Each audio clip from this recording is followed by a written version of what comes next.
Dva geografski udaljena naroda po mnogo čemu su slični.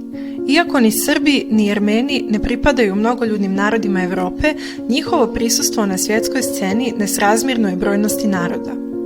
Kao stari evropski narodi nalazili su se na putu svakog novog osvajača, provodeći vijekove pod tuđinskom vlašću, ali su Srbi i Jermeni sačuvali svoj nacionalni identitet.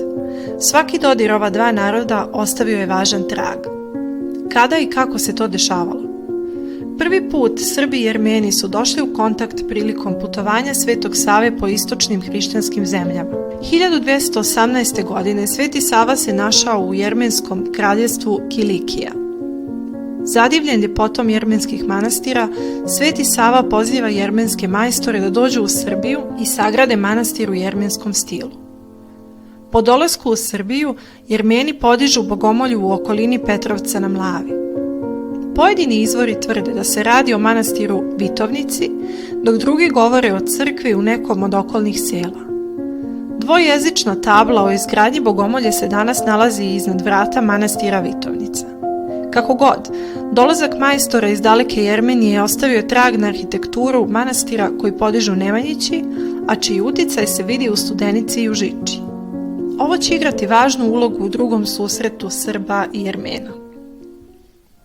Drugi susret se desio ni manje ni više nego na Kosovskom boju, 1389. godine. Jermenija je već ranije postala vazal Otomanskog carstva i jedna od obaveza je bila odziv na poziv sultana da se krene u rat. Došavši na Kosovo, Jermeni su uvidjeli da su oni koje treba da napadnu hrišćani. Odlaze sa turskih položaja i pridružuju se srpskoj vojsci. Nakon Kosovske bitke ostaju da žive na prostoru Srbije. Nastanjuju se na planini Ozren, pored Sokobanje, jer su tu našli najviše sličnosti sa svojom domovinom. Tu podižu jermenski manastir Svetoga Arhangela, danas poznat kao Jermenčić. Ovaj manastir je vijekovima kasnije služio kao mjesto odmora na putu jermenskih monaka ka zapadu, prilikom bijega od turskih odreda.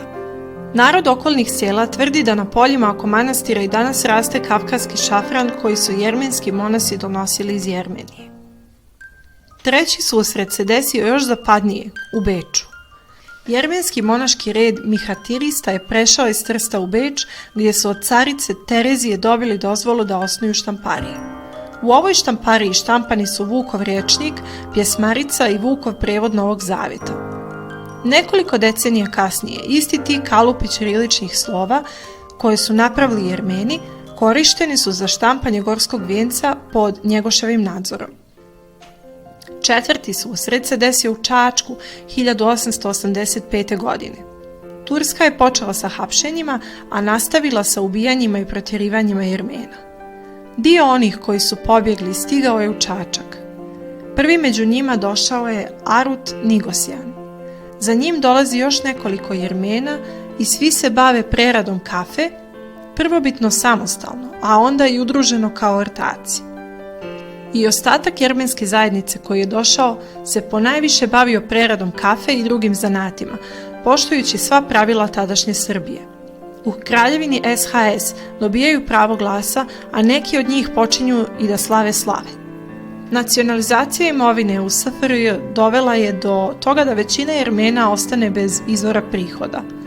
Veliki dio njih odlazi iz Srbije na zapad, čak i preko okeana.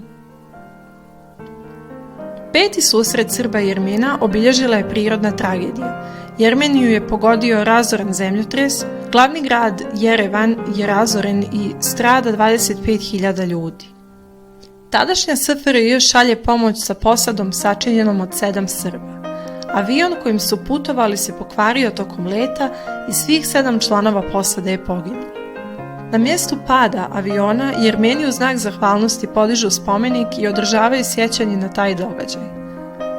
Tada su iz Jermenije u Srbiju poslata 2 krsta u kamenu, od kojih se jedan nalazi ispred manastira Svetog Arhangela Gavrila u Zemunskom parku u Beogradu, a drugi u centru Novog Sada na mjestu gdje se nalazila Jermenska crkva.